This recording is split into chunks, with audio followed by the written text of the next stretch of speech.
Bonjour chères auditrices et chers auditeurs, c'est Gisèle au micro de Jade Rencontre et aujourd'hui j'accueille Karine Cottineau, comédienne mais pas que, qui va nous parler de son parcours et de son univers théâtral. En préambule, je vous informe que Karine Cottineau jouera un de ses seuls en scène à Villeneuve-en-Ré-Fresnay, samedi 15 novembre, au Point Bleu. Ce seul en scène est intitulé Prêcheresse et ou Pécheresse. Il faut y être dès 20h10, car les portes ferment à 20h30. Le lieu n'étant pas immense, il faut impérativement réserver. Vous le faites à l'adresse mail tourneedeschapelles@gmail.com, en un seul mot, tourneedeschapelles@gmail.com. Tournée sans accent, donc avec 2 E. Je le redirai à la fin de cet entretien, si vous n'avez pas réussi à tout écrire. Bonjour Karine Cottineau. Alors, je le disais, vous êtes comédienne, mais vous écrivez également des textes de théâtre. Vous avez été formée à ces disciplines ? Eh bien non. En fait, je n'ai pas été formée à écrire des pièces ou même à jouer. Alors par contre, lorsque je touche mes limites, je le sens et du coup je suis accompagnée. Je tente d'être accompagnée par des personnes, des comédiens, des comédiennes, metteurs en scène parfois. Enfin voilà. Mais c'est un processus qui m'a fait arriver jusque-là, en fait. Je n'ai pas fait d'études de théâtre et puis je tire un fil rouge. Et ce fil rouge, on peut savoir de quoi il est fait ? Oui. Donc je tire un fil rouge depuis mes études en art appliqué, art plastique. Et puis à l'école des Beaux-Arts, effectivement, j'ai rencontré en 4e année la danse orientale égyptienne. J'en ai fait mon métier quelques années après.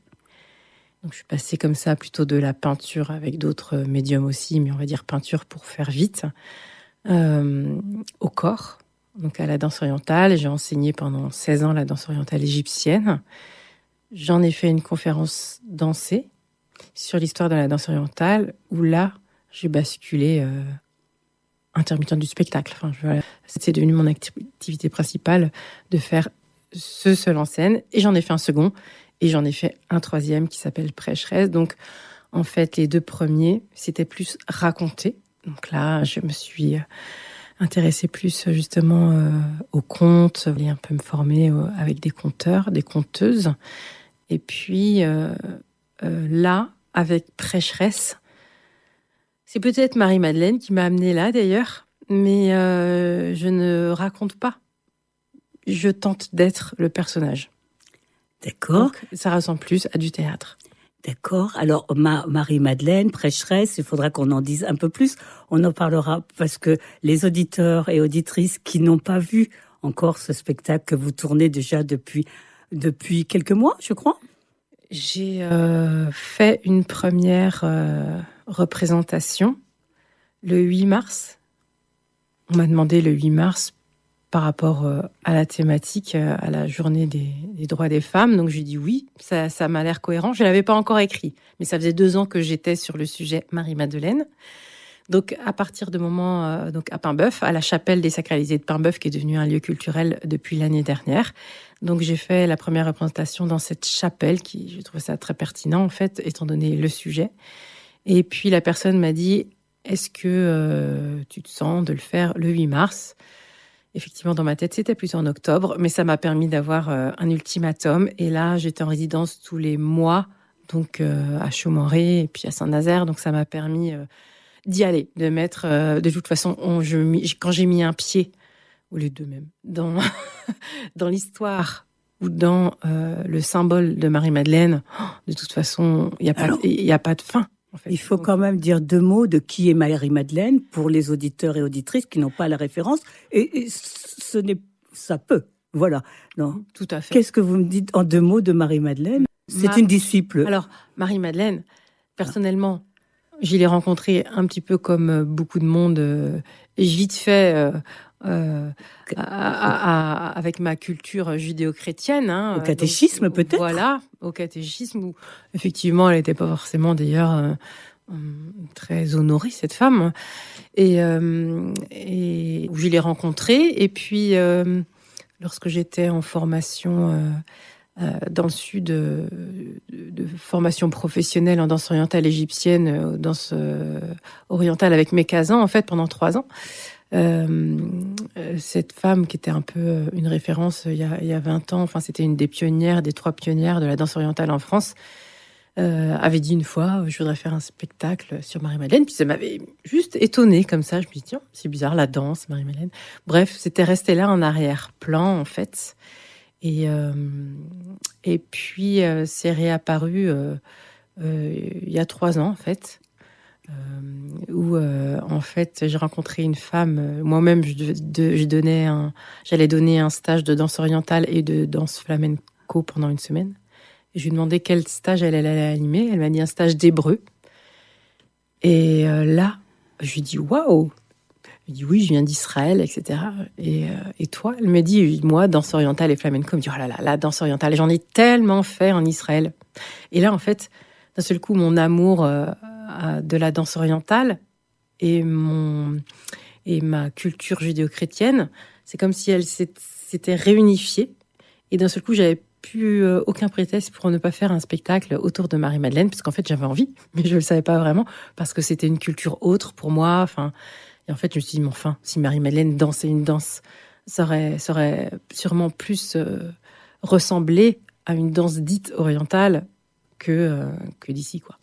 Ça, c'était le tilt, et le lendemain, je savais que j'allais faire un spectacle autour du personnage de Marie-Madeleine. Marie-Madeleine qui donc oui, essuie les pieds de Jésus sur la croix. C'est l'image qu'on en a tous. Je voudrais juste qu'on redonne, qu'on recontextualise un tout petit peu. Marie-Madeleine, effectivement, celle qui est la première à avoir assisté à la résurrection du Christ, avoir vu le Christ après sa mort. Évidemment, il y a plusieurs versions, en fait, mais je pense que c'est celle qui est la plus crédible. Voilà, ça reste. Enfin, c'est une des versions, en tout cas.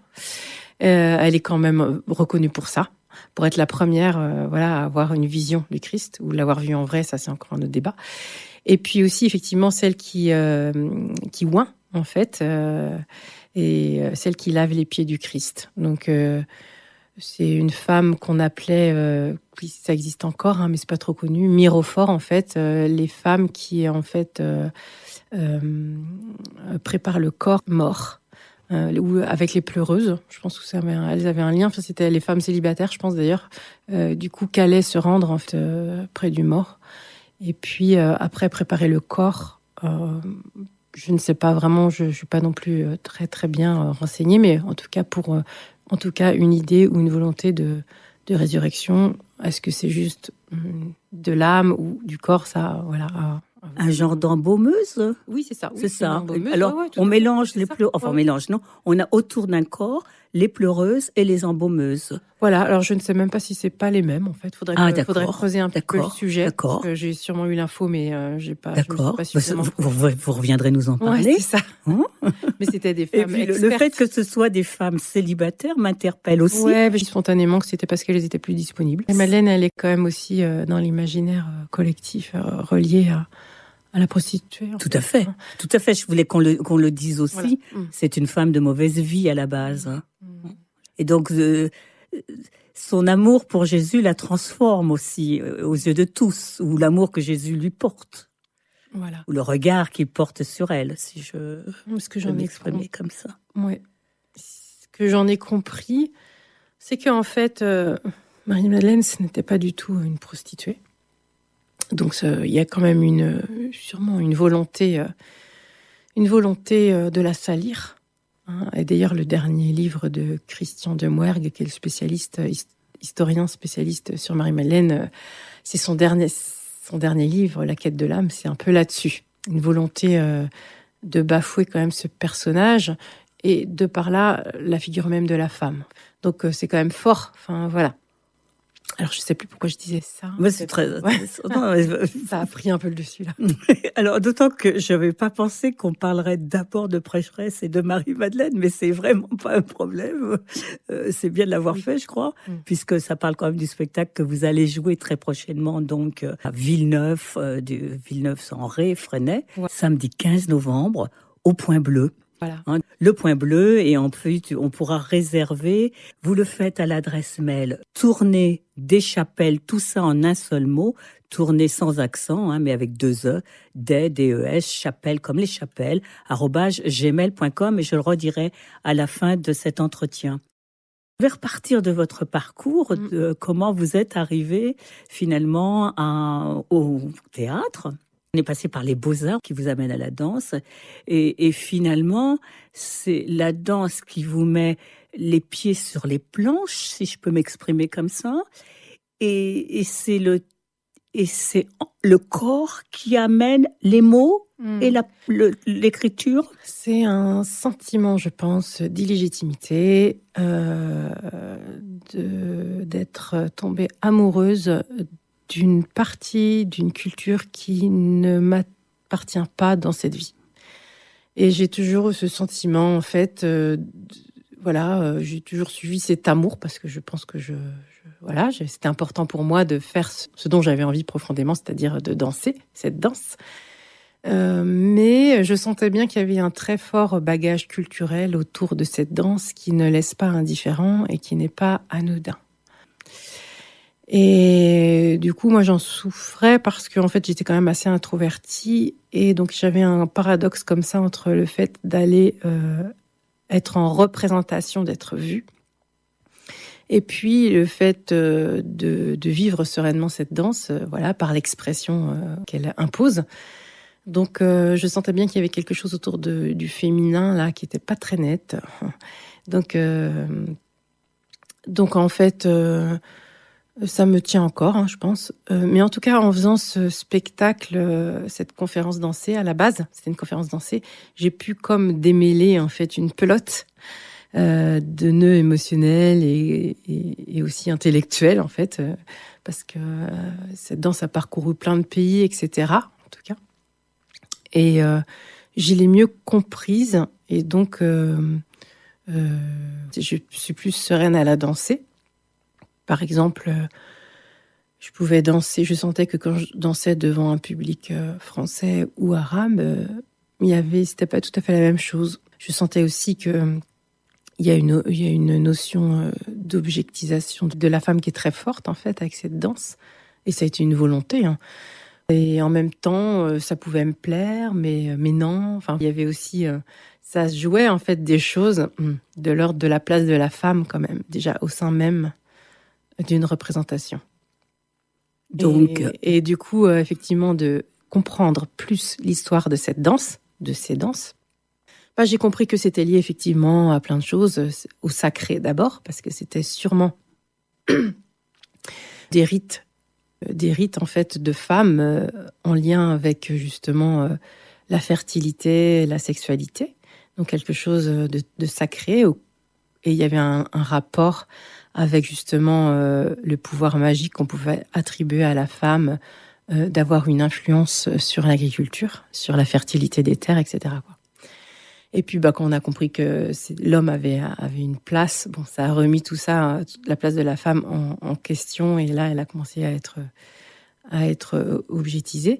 Donc la danse a d'abord eu un côté, je pense, ce que j'en ai compris, sacralisé, en lien avec justement une déesse, un dieu, en fait notre partie divine. Et puis après, elle a été récupérée en fait plutôt pour plaire en fait beaucoup en fait cette danse. Et aussi après, il y a eu toute cette notion aussi de prostitution qui est intervenue, de prostitution.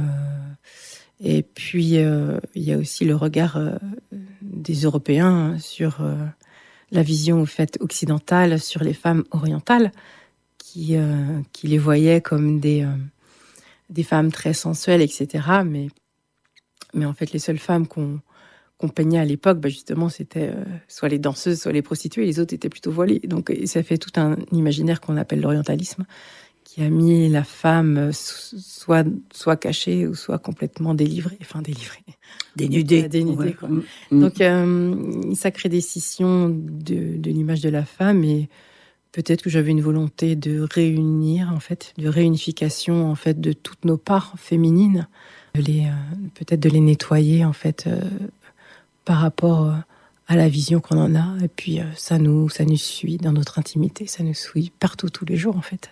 Alors, vous parlez de danse orientale, vous parlez de cette expérience dans le corps, de cette féminité plus qu'ancestrale, très, très traditionnelle, et puis de son évolution au cours des temps, avec la place de l'homme qui vient interférer face à de la puissance féminine. Là, on parlait de ce spectacle, et ce spectacle s'appelle L'Empreinte. Et L'Empreinte, c'était donc en quelle année ? Alors, je l'ai écrit en 2017 et je l'ai joué en version format théâtral en 2018. Donc, ça fait déjà un moment, en fait, mais je l'ai beaucoup joué. Je l'ai joué 160 fois à peu près. Par contre, j'ai commencé à le jouer à un moment donné où il y avait les confinements, tout ça, enfin, toute cette période. Ce qui fait que je l'ai vite joué très près des gens, dans des salons, etc. Et je me suis découvert un amour de cette intimité près des gens que j'ai déjà avec cette danse, en fait. Cette danse orientale que j'avais un petit peu, même si c'est pas forcément toujours évident à assumer. Mais en tout cas, j'aimais bien la proximité. Eh bien, je vous propose maintenant une pause musicale avec un morceau de Makoto-san intitulé Gender.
Nous reprenons la conversation avec Karine Cottineau, l'invitée de Jade Rencontre aujourd'hui, femme de théâtre aux multiples talents.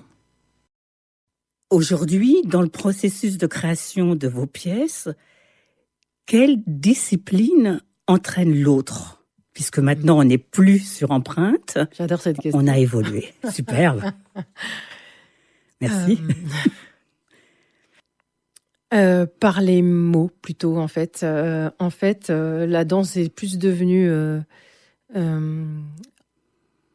C'est la dernière partie, en fait, la danse. Ce qui fait que je me retrouve en impro, mais enfin, c'est pas gênant. Hein. Je danse que 1h30 sur Prêcheresse. Et pourtant, après Perséphone, mon deuxième seul en scène, où je ne danse que 5 minutes sur 1 heure de conte, je m'étais dit, cette fois-ci, Marie-Madeleine, elle impose quand même d'avoir effectivement une parole, mais aussi un corps. C'est le sens même... c'est l'incarnation, quoi. Hein, c'est-à-dire la parole dans un corps, quoi. Un corps assumé. Marie-Madeleine, elle représente ça, en fait. Un corps assumé. Et autant qu'un esprit libre, quoi. Donc je me suis dit, il y aura autant de danse, autant de corps que de paroles. Eh bien, pas du tout. Voilà. Donc, en fait, c'est quand même le texte qui a pris les devants. Mais en même temps, je pense que même si je ne danse que 1 minute 30 dans Prêcheresse, le corps est quand même présent, je pense. Voilà. Non seulement vous pensez, mais je peux vous le confirmer, j'ai vu Prêcheresse. Effectivement, le corps est présent dès la première minute, dès que le rideau se lève. Je ne voudrais pas divulgacher ce premier moment. Il est très fort, c'est un moment de corps, c'est un moment aussi d'esprit, parce que le corps ne peut tenir cette performance que si l'esprit est là, je pense. Donc vous réussissez là une synthèse même de ce que vous allez nous démontrer au cours de ce spectacle qu'est Prêcheresse. Mais je vais encore revenir malgré tout à votre travail de création théâtrale. Si vous deviez associer les termes plaisir, besoin, envie, nécessité, avec ces deux disciplines que sont le jeu et l'écriture, vous procédez à quelle relation ? Et peut-être que vous pouvez rajouter des mots que j'aurais oubliés. Alors, je pense que le premier qui me vient comme ça, parmi les 4, c'est nécessité. Il y a quand même, sans savoir vraiment pourquoi, il y a comme une urgence en fait de dire. Peut-être que les mots sont arrivés comme ça. Pourtant, j'ai pas le sentiment d'avoir une capacité à dire forcément très élevée. Mais justement, peut-être que j'ai besoin d'écrire pour pouvoir mieux dire. En fait, moi j'ai l'impression que j'ai besoin de poser ça sur le papier, après de l'incarner pour... c'est un processus.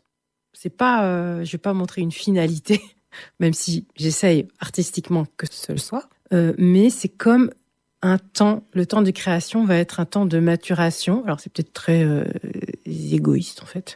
Un temps de maturation de moi à moi-même face à un sujet souvent universel. Du coup, je m'autorise à me dire que je pourrais tout à fait le montrer. Et même le fait de savoir qu'il y a des yeux après, ça me met dans une posture de faire les choses aussi le plus juste, pour moi en tout cas, possible, pour embarquer les autres. Donc c'est plus quelque chose de l'ordre de... un truc qui me semble très important, mais je sais pas forcément quoi. Marie-Madeleine, je me suis dit, mais ça fait 20 ans que cette figure, elle m'a happée, harponnée. Moi, je m'en étais pas spécialement, j'avais pas mis beaucoup de conscience, mais d'un seul coup, c'est devenu évident il y a 3 ans, c'est évident, sans savoir vraiment pourquoi. Alors d'un seul coup, il y a tout un processus de recherche qui se met en place. Je fais mes travaux dans ma maison toute la journée pendant, je mets des podcasts sur Marie-Madeleine, je ne fais que ça pendant 2 ans. Et puis, je découvre que ça me parle. Donc, c'est-à-dire que d'un seul coup, par finalement le prétexte d'un archétype ou de quelqu'un ou d'une thématique, je me révèle en fait. Mais je sens que c'est ça là en ce moment, sans savoir pourquoi. Je ne sais pas si j'ai bien répondu par rapport à la demande. Parfaitement. De toute façon, on n'a qu'une envie, c'est de vous écouter et de comprendre justement ou de tenter d'explorer vos processus. Quand vous écrivez, est-ce que vous écrivez aussi des textes pour qu'ils soient joués par d'autres que vous? Ou du moins, est-ce que vous envisagez possible? Non. D'ailleurs, j'ai pas l'impression que ça m'appartienne spécifiquement. Le premier, c'était une conférence, donc je me suis beaucoup documentée aussi. Donc c'est comme une composition. Voilà, même si évidemment, après, c'est moi qui le mets en œuvre. Ouais. Le deuxième, Perséphone, un mythe grec, donc avec beaucoup plus à l'oral, mais finalement obligé d'aller dans des lectures soit très érudites, soit pour enfants, pour mieux comprendre des choses. Après, le symbolique. Donc, mais j'ai pris quand même des petits bouts par-ci par-là. Donc, j'ai pas eu l'impression que c'est quelque chose qui émergeait en fait de moi. Et puis, ce dernier spectacle, j'étais quand même surprise parce que dès la première résidence, le deuxième jour, j'avais quasiment les 2/3 en fait d'écrits. Mais en fait, le premier jour, c'est venu étonnamment comme une structure, un patron en fait, une suite logique. Et je savais que c'était bon. Et après, le troisième jour, j'ai vu que j'avais potassé pendant 2 ans, j'ai comme repris des écrivaines, des écrivains que je trouvais tellement justes sur des moments que j'avais tellement envie de faire partager, qui sont venus en fait ponctuer et faire rendre brillant un peu mes paroles. Mais j'ai pas l'impression que je m'attribue pas tout en fait. Moi, je suis aidée de toutes ces recherches, de tous ces artistes aussi autour, quoi. Vous faites un travail de synthèse et au-delà d'un travail de synthèse, d'appropriation par votre corps, par votre jeu. Oui, tout à fait. D'ailleurs, Marie-Madeleine et Jésus sont... Il y a Jean-Yves Leloup qui est un prêtre catholique, puis après orthodoxe du Maine-et-Loire, qui est encore de ce monde, qui est un grand écrivain aussi, qui a traduit aussi l'évangile de Marie-Madeleine, et qui appelle justement ces 2 archétypes l'archétype de la synthèse. C'est marrant, du coup ça me flatte, parce qu'en fait c'était la synthèse entre l'esprit et le corps. Que c'était vraiment pas juste, on va essayer de méditer pour accéder à des dimensions autres, et puis se réfugier un petit peu dans ce monde où tout semble pur et amour. Mais non, on est là sur la terre. Et donc, comment justement incarner, comment aller dans nos profondeurs, nos paradoxes, nos souffrances en fait, pour justement y mettre quelque chose de l'ordre du divin, quoi. Donc la synthèse est là. Ça reste un mystère encore, mais je pense que justement, je suis pas là pour rien, mais je ne sais pas vraiment pourquoi, mais en tout cas, il y a quelque chose de cet ordre-là en fait dans le processus, qui m'interroge. Vous le disiez, vous vous documentez énormément pour construire vos pièces. Vous pratiquez donc la lecture. Quelle lectrice êtes-vous? Je suis une lectrice... déjà, j'aime beaucoup écouter plutôt les gens parler. J'écoute beaucoup d'interviews, de témoignages. Enfin ça, voilà quoi. Et puis après, je mets mes lectures au service, en général, d'une thématique qui m'intéresse par rapport à une création en fait. Voilà, je peux du coup, ça peut paraître limité, ça peut l'être parfois, mais je préfère aller en profondeur dans un sujet et pas m'éparpiller. Du coup, il y a des avantages et des inconvénients. Quand je lis, en fait, il y a des choses qui me viennent, et je pense que la lecture, j'aime bien ça en fait. C'est-à-dire que il faut que ça me touche profondément pour que je suis intéressée. Alors c'est peut-être ça peut paraître parfois soit normal, soit puéril, j'en sais rien, ça dépend peut-être des thématiques. Mais en tout cas, j'ai besoin de me sentir touchée pour d'un seul coup profondément dans la thématique, pour que en fait dans la création il se passe quelque chose, quoi. Enfin, c'est comme si j'avais besoin d'être moi-même passée par ce que je lis, ou un minimum, d'avoir au moins pensé, imaginé, pour après intégrer, restituer quelque part, voilà, exprimer. Voilà. Exprimer. Tout à fait. Dans un sens ou dans un autre. Voilà. D'accord. Qui dit théâtre, dit jeu, texte, et bien sûr mise en scène. Quelle est la place de la mise en scène? Alors, je suis arrivée, donc j'avais mes 8 mois là avant le 8 mars, hein, donc j'ai commencé à écrire en septembre. Donc en fait, je me suis beaucoup concentrée sur l'écriture et après, moi-même, j'étais un peu, voilà, j'étais beaucoup en recherche, assez seule en fait. Pour tout dire, j'avais pas de budget, hein. Donc en fait, j'ai eu 3 personnes qui m'ont un petit peu accompagnée, même si c'était furtif. J'ai pris leur regard et je les remercie. Donc qui sont passés et du coup qui m'ont donné comme un miroir et des idées aussi, quelques idées. C'était bref mais intense. Donc c'est comme ça que j'ai fait pour cette création-là en tout cas. J'ai pas eu une seule personne qui m'accompagnait de A à Z, mais 3 personnes qui m'ont donné leur regard brièvement mais intense. Donc après moi je me suis placée en fonction de ça.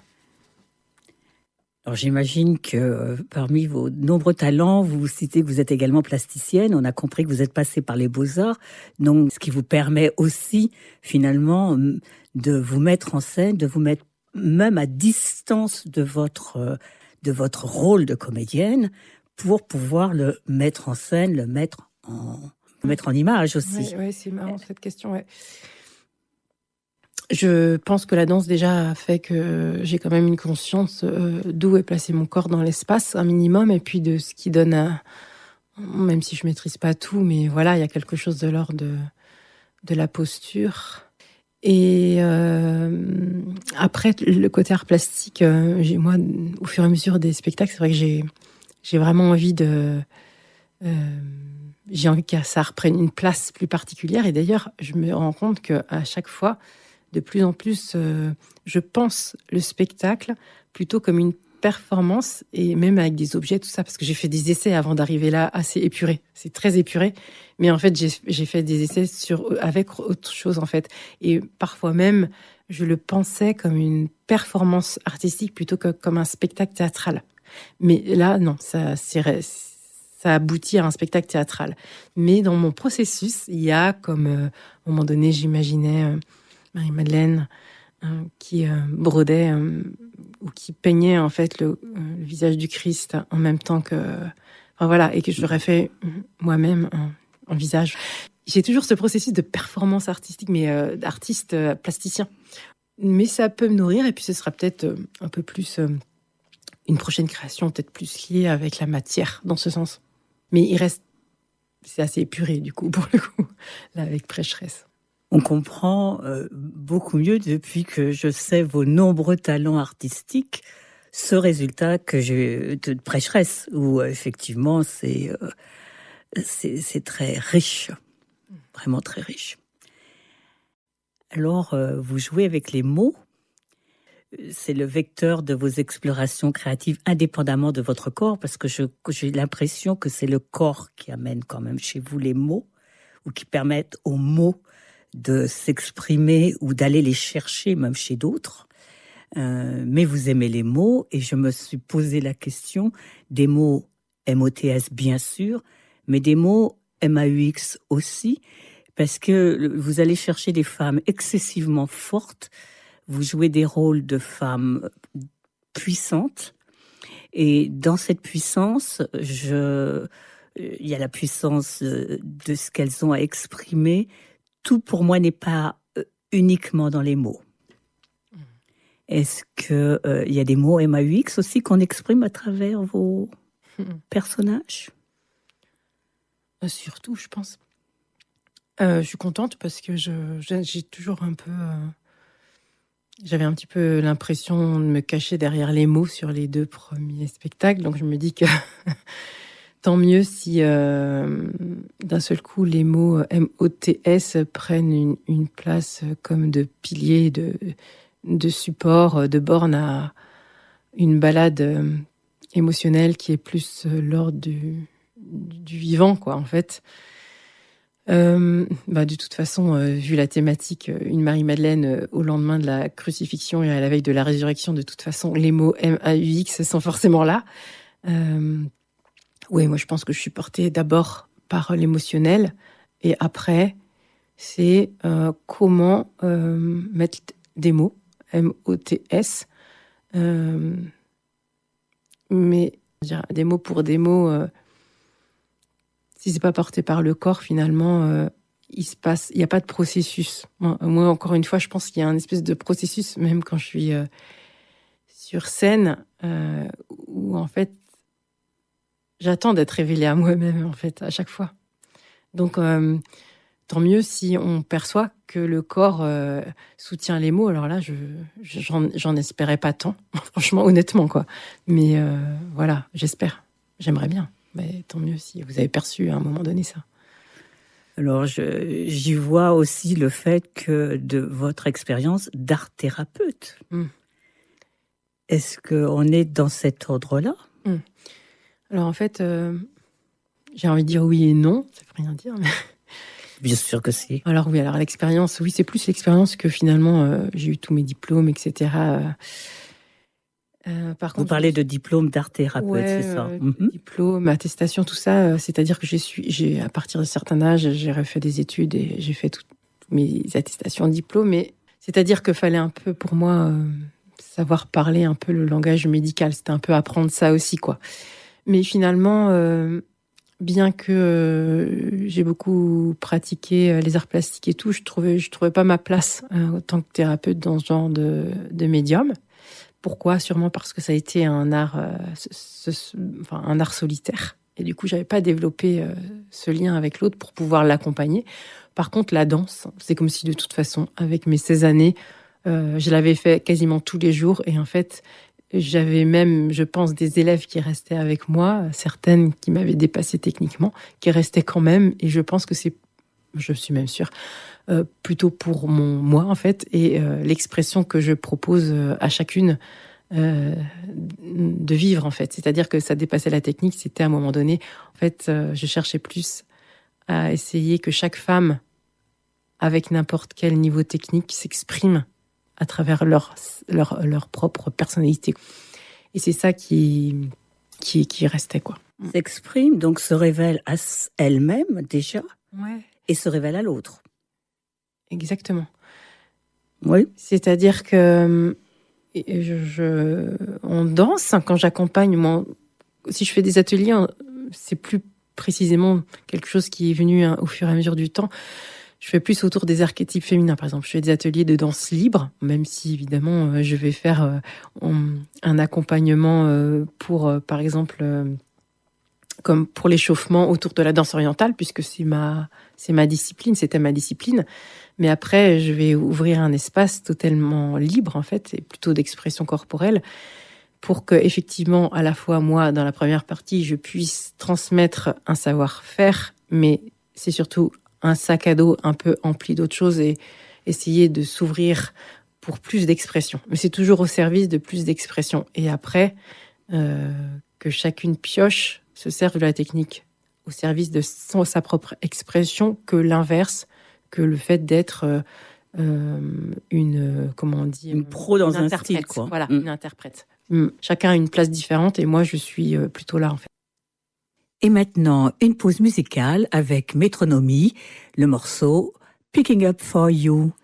Et pendant cette pause musicale, je vais vous demander d'aller chercher un crayon à papier et une feuille, car en fin d'interview, vous allez dessiner avec Karine Cottineau sous la dictée quelque part de Karine Cottineau. Donc on va chercher pendant cette pause musicale un crayon à papier et du papier si vous avez envie de jouer avec nous.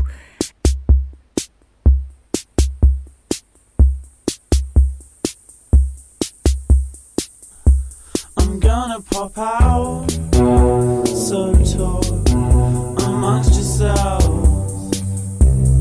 I'll be coming back before too long, you'll see. And I'll be carrying what you asked me to pick up for you. Don't worry, I'll be back before too long, you'll see. You'll see.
Chers auditeurs, chères auditrices, nous sommes toujours avec Karine Cottineau, femme de théâtre, mais pas que, en fait artiste bien complète, qui nous a expliqué ses multiples talents et qui est en spectacle samedi 15 à Villeneuve-en-Ré, au Point Bleu. J'ai retenu une réplique, du spectacle Prêcheresse, qui est notre liberté, c'est l'orientation de notre cœur. J'ai envie de vous faire réagir là-dessus. C'est pas moi qui l'ai écrit, celle-là. Ok, C'est, dites-nous tout. Si je me souviens bien, peut-être qu'il l'a lu aussi ailleurs, dans des textes sacrés, j'en sais rien. Mais je l'ai je l'ai entendu chez Jean-Yves Leloup, le monsieur. Ah, le fameux prêtre. Ouais, voilà. Qui a été marié aussi après, parce que orthodoxe, qui est devenu prêtre orthodoxe, marié, donc il a aussi une expérience. Voilà. Il est passé de prêtre catholique à prêtre orthodoxe. Exactement. Et ça, c'est possible. Oui. C'était une expérience aussi de vie. Donc, les prêtres orthodoxes, si j'ai bien compris, c'est que eux, pour être prêtres, il faut qu'ils soient mariés. C'est l'inverse. D'ailleurs, à l'époque de Jésus, si on voulait être, on disait quoi, rabbin plutôt, il fallait être marié. Petite précision par rapport à notre actualité religieuse. Voilà. Dire que Jésus pouvait être marié, ce n'est pas complètement incroyable. Notre liberté, c'est l'orientation de notre cœur. Elle résonne, cette phrase, pour vous, indépendamment du fait qu'elle ne soit pas à vous? Si je l'ai mis, oui. Ouais, si je l'ai mis, oui, notre liberté. Même, c'est marrant parce que c'est le moment où, justement, Marie-Madeleine, elle se remémore notre liberté, c'est l'orientation de notre cœur. Elle se la redit comme ça, en essayant encore de la comprendre, cette phrase, dans le jeu. Elle dit notre liberté, c'est l'orientation. C'est une phrase, en fait, que j'aime bien entendre, en fait. D'un seul coup, non, c'est toi qui décides, en fait. Karine, voilà, il t'arrive ça, c'est toi qui décides quand même comment tu te positionnes. Tu as cette liberté, elle est juste là, ta liberté d'ailleurs. Moi j'aime bien, elle est forte, je trouve, cette phrase. Et juste. On a parlé d'empreinte, le spectacle de danse orientale, et Comté, donc on a peu parlé de Perséphone. Oui. Est-ce que vous voulez nous dire quelque chose de Perséphone? Oui, je veux bien. Je l'ai beaucoup moins joué que l'empreinte, effectivement. Parce que je pense que l'empreinte a un côté très visuel aussi, avec mes danses orientales et flamenco. Donc, de toute façon, ce spectacle, j'ai l'impression qu'il plaît à tout le monde, même s'il peut être profond. Pourrait déranger, mais je pense qu'il plaît à beaucoup de gens, en fait, parce qu'on a une porte intellectuelle par l'histoire, parce que c'est un spectacle historique, l'empreinte, et on a une porte esthétique. Donc, voilà, il y a plusieurs portes. Selon si on est sensible à la danse ou pas, à l'histoire ou pas, et voilà. Et par contre, Perséphone, c'est un mythe grec, donc en fait, ça peut être bien barré des fois. C'est-à-dire que ça touche à des niveaux, je pense, au niveau de l'inconscient. Enfin, voilà, il y a beaucoup de symboles, des choses comme ça, des choses qui peuvent paraître insensées. C'est la mythologie grecque. Et du coup, je trouve que des fois, ça peut être difficile de les amener dans des endroits un peu improbables, en fait. Comme moi, j'ai fait même l'empreinte dans des EHPAD. Au début, j'ai pas osé. Puis en fait, je me suis rendu compte qu'au bout de 20 minutes, tout le monde était bien réveillé. Et là, je vais le faire une première fois en mars, d'ailleurs, en Suisse, voilà. Et en fait, je vais faire Perséphone. Et du coup, je ne sais pas du tout quel retour je vais avoir, parce qu'il faut beaucoup de concentration pour Perséphone, parce qu'il y a beaucoup de personnages, c'est la mythologie grecque. Donc Perséphone, moi, ce qui m'a vraiment attirée, enfin c'est pareil, c'était une évidence, c'est que pour moi, c'est le symbole de la résilience, en fait, du renouveau. C'est-à-dire que c'est un peu pareil que Marie-Madeleine, mais une autre... c'est-à-dire qu'elle visite ses enfers. Perséphone, voilà, c'est la reine des enfers. Elle a été attrapée par Hadès, le roi des enfers, qui est tombé amoureux d'elle, en fait. Il l'a amenée là, mais il y a eu consentement. Et ça, on ne le dit pas trop. Et il y a eu consentement, et elle est devenue la reine des enfers, aussi parce qu'elle l'a accepté, elle l'a voulu. Donc, au même titre qu'Hadès. Donc ça, c'était important quand même à rétablir un petit peu. Donc, voilà. Donc, c'est pas une victime, vous êtes en train de me dire. Voilà, c'est ça. Et donc, je parle de... Donc, moi, ça m'a, je pense, beaucoup parlé... parce que donc sa mère, c'est Déméter. Et donc, je parle quand même beaucoup de Déméter qui cherche sa fille partout parce qu'elle a disparu. Donc, on comprend qu'elle a été enlevée par son frère qui est Hadès, hein, le frère de Déméter. Et donc, elle a tout un parcours Déméter sur Terre. Il lui arrive des trucs incroyables. Donc, on part quand même dans un peu loin. C'est pour ça que peut-être que je me retiens un petit peu plus des fois de le proposer dans des endroits, etc. Voilà. Alors, Perséphone, vous dites qu'il y a plein de personnages. Ouais. Du coup, vous passez d'un personnage à un autre? Alors, non, là, je raconte. D'accord. En fait, là, je raconte sur Perséphone. Par contre, il y a une bande-son qui a été faite, qui dure que 5 minutes en tout, mais du coup, il y a comme des intermédiaires où j'utilisais le corps dansé, improvisé, toujours improvisé. Mais par contre, j'ai créé des casques, avec, par exemple, Hadès, il a des cornes, tout ça. Donc, à un moment donné, en fait, je me transforme avec des casques qui sont comme ça posés sur des têtes. C'est des têtes à coiffer, des têtes. La conteuse ou la raconteuse prend parfois un casque, et là, il se passe un truc, comme une métamorphose, et je suis le personnage, mais pendant peu de temps. D'accord. Voilà, plutôt pour la compréhension, pour l'aération. Donc, il y a un côté visuel assez fort. Puis, je ne dis pas tout parce que Non. j'ai mis un petit conte à l'intérieur de tout ça. Je trouvais que la mythologie grecque était un petit peu trop phallocratique. Donc, j'ai mis un conte un petit peu à l'opposé. Donc, où il y a une vulve qui parle. Non.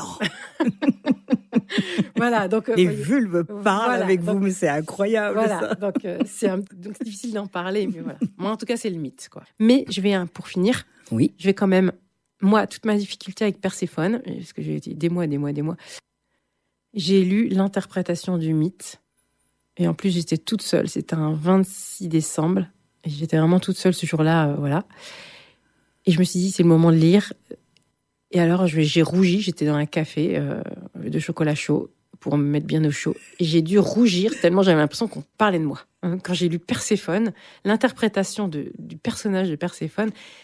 Et là, du coup, j'ai lu le mythe après et je me suis dit, mais il faut absolument que je dise pourquoi, en fait, la psychologie du personnage qui était si profonde que j'avais pas du tout compris quand je travaillais un peu sur les archétypes. Et voilà, en fait... C'est le fait de raconter des événements qui étaient dans une ville bien précise, avec des personnages avec le même nom, comme on fait dans les contes pour bien tout respecter. Et à la fois, y introduire des états, des débuts d'interprétation qui font que j'amène quand même légèrement vers une compréhension un peu plus, je trouve, pour moi, profonde en tout cas, de ce qui se passe vraiment dans ce mythe là, qui peut nous bousculer un peu à des moments. Si, moi ça m'éclaire, surtout que je connais pas bien, je dois connaître Perséphone. Donc ça me donne voilà, c'est la déesse des saisons, Perséphone des cycles, voilà, du changement, du renouveau. En fait, Perséphone, elle représente vraiment le moment entre l'hiver, la fin de l'hiver et le début du printemps, la remontée là, comme ça. D'accord. On a bien touché l'hiver et on remonte. Et en fait, elle est connue parce que en fait. À la fin du mythe, il y a un compromis entre Déméter et Hadès, donc son amant et sa mère, comme quoi elle va 6 mois dans les enfers avec son amant, son époux, gérer les âmes perdues. Et elle revient tous les 6 mois à la surface de la terre, voir sa mère, puis respirer un petit peu aussi l'air sain. Et du coup, à chaque fois qu'elle retourne dans les enfers, sa mère, elle est complètement déprimée. Parce qu'il faut dire ce qu'il est, quand même, Déméter, c'est quand même, voilà, moi je trouve, j'ai appuyé un petit peu ce trait chez elle, un petit peu dépressive. Et du coup, elle démissionne complètement de toutes ses fonctions de déesse de la fertilité des terres. Et donc, l'hiver arrive. Et quand elle revient, sa fille, youpi, voilà un peu le lien aussi mère-fille. Je comprendrais mieux maintenant. Qui se rejoue mère-fille aussi, avec époux-femme. Voilà, comment aussi. Voilà. Très belle image, je crois, aussi, pour expliquer les saisons. Et puis encore, j'ai envie de dire quelque chose. Allez-y, je vous en prie. Perséphone, j'ai l'impression qu'elle était toujours... C'était toujours la seconde. On parlait d'elle. C'était un objet, en fait, encore une fois, objet de sa mère. Parce que c'est sa mère qui décidait. Non, elle voulait...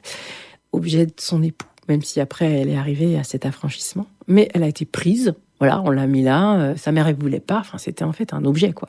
Donc, à la fin, elle parle. Je la fais parler. Mais je pense que ça m'a beaucoup touchée, cette histoire de seconde place. moi personnellement. Ou on parle de toi, mais non. Le côté s'exprimer, je pense que ça m'a, voilà, elle m'a chatouillé là, Perséphone. Pareil, encore une fois, une femme qui a besoin peut-être qu'on l'entende. Voilà, un archétype qui a eu besoin, qui a été mise en rang d'objet, voilà, au service de justement de pouvoir en parler après, sûrement. Très certainement. Donc en fait, vous êtes là pour traiter des sujets intemporels et les rendre contemporains? Tout à fait. Moi, je trouve que c'est assez juste. C'est assez juste. En tout cas, effectivement, j'ai pas l'impression qu'il y ait tant dans mes temps chronologiques, en tout cas, oui. J'invite toutes les auditeurs et auditrices que cet échange rendu curieux de faire l'expérience non plus des mots sur des spectacles, mais du spectacle en lui-même, puisque Karine Cottineau donc se produit le 15 novembre. L'ouverture des portes, c'est 20h10. C'est important, parce qu'on ferme les portes à 20h30. Et là, on peut plus rentrer. À Villeneuve-en-Ré-Fresnay, au lieu Le Point Bleu. Et d'ailleurs, je tiens à préciser que sur le titre Prêcheresse, on est à la radio là, mais en fait le R il est un petit peu flouté. Voilà, donc on peut le lire pécheresse ou prêcheresse. Exactement, c'est votre jeu de mots et c'est absolument magnifique ce jeu de mots. Vous me disiez aimer jouer dans une forme d'intimité. Vous jouez des seuls en scène intenses de femmes fortes ou puissantes et vous aimez les interpréter dans un lieu intime. Donc, vous avez aussi l'habitude, pas seulement des planches au théâtre, mais également de jouer chez l'habitant. Oui, j'adore ça. Est-ce que ça veut dire qu'on peut profiter de l'antenne pour dire que si certains ont l'espace pour vous inviter à jouer chez eux et qu'ils ont un carnet d'adresses qui leur permet aussi de promouvoir des spectacles, de prendre contact avec vous? Avec grand plaisir. On rappelle l'adresse mail aussi bien pour la réservation pour le prochain spectacle. Alors, c'est Tournée des Chapelles, tout attaché. Sans accent nulle part. Voilà, sans accent nulle part. Et comme ça se prononce. Voilà, Tournée au singulier et des chapelles, bien sûr, au pluriel, @gmail.com. Et maintenant, un aparté pour les fans de Jade FM, votre radio associative préférée, ou de l'association sportive équilibrée, ou tout simplement de l'auto. Rendez-vous le dimanche 23 novembre au loto qu'organise Jade FM et Équilibré dans la grande salle de Sainte-Marie-sur-Mer. Ouverture des portes à 12h30. Le loto débute à 14h. Un gros lot d'une valeur de 500 € et de nombreux autres généreux lots vous attendent. Buvettes et petites restaurations sont également de la fête. Bref, tout est prêt pour vous accueillir nombreux, vous distraire avec nous, tout en apportant votre soutien à nos deux associations. On vous attend nombreux. Il est maintenant temps de rendre l'antenne. Nous vous disons au revoir. Au revoir. Et à une prochaine.